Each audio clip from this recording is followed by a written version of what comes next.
Advanced transcription number 17, speed 100 words per minute.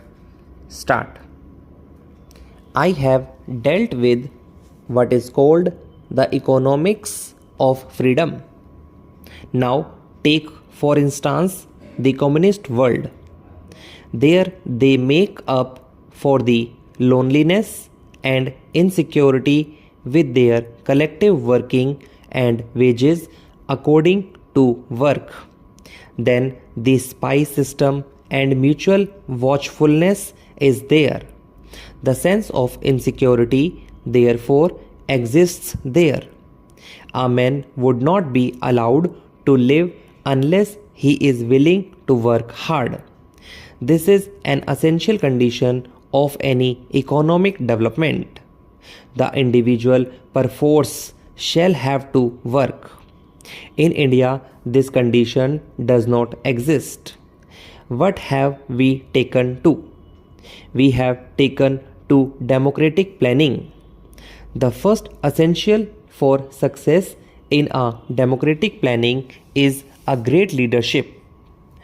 Nowhere in the world can democratic planning succeed unless the leadership not only commands the allegiance of the people but also have a coercive force to make the people work hard. Whatever be the resources or the machinery, unless the people are made to work hard, better and more intelligently, it is impossible for any plan to succeed. A plan cannot succeed on paper.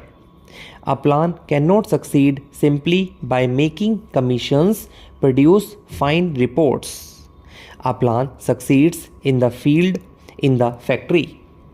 The Honorable Prime Minister has been pleased to say that the expectation of age has increased from 24 years to 47 years. I would have very much liked him to say as to what is the capacity of work that has increased. Where does the individual laborer stand today in comparison to where he stood in 1951? Has his capacity to work increased? Has his intelligence increased? Has his produce been more and better? The simple fundamental question today is the labor willing to work harder and better tomorrow than he did yesterday? If he is not, your plan cannot succeed. If he is, the plan succeeds. The second question with regard to planned economy is the question to bring about savings. In an independent economy, people make a lot of profits and they cannot consume those profits, so they save for further investment. In a planned economy, private entrepreneurs cannot make much profits. Therefore, investment has to be secured in the same proposition by taxation on the people. Again, the willingness of the people comes in. How are the people to be taxed? Population increases by over 2.5%.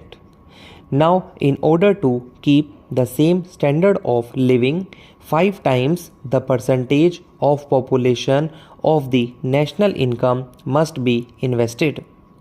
In order to keep the same standard of living, at least 11% of the national income must be invested again. If the standard of living is the same, this standard of living is not good because it has not increased the capacity of the laborer for better production and for more intelligent production.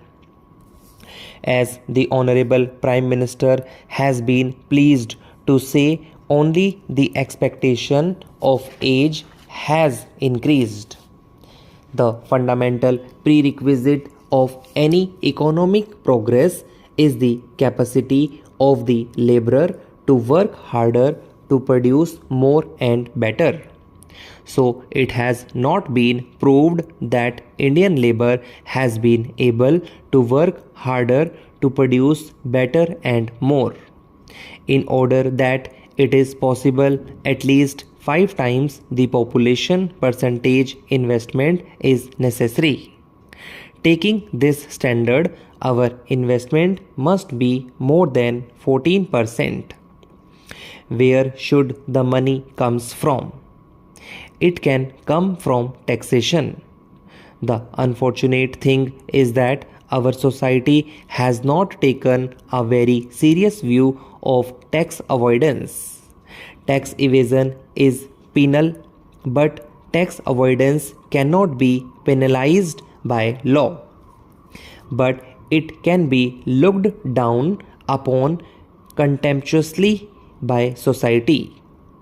Unfortunately, it is not done.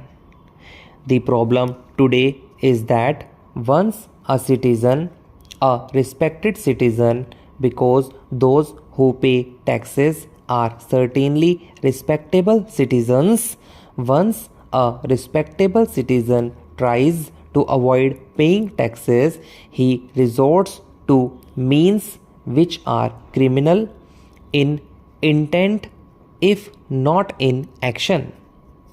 Once a man takes to criminal intent, it is not a long way for a man to be privy to murder. He cannot be caught because murder is planned beyond the 7 doors. All over the world, the most serious criminal of the modern world is the tax avoidance animal. It is a beginning in India.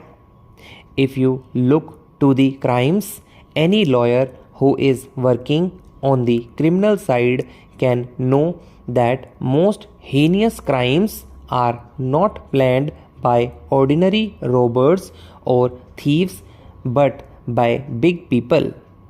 If you know how things are planned, the story would be very interesting.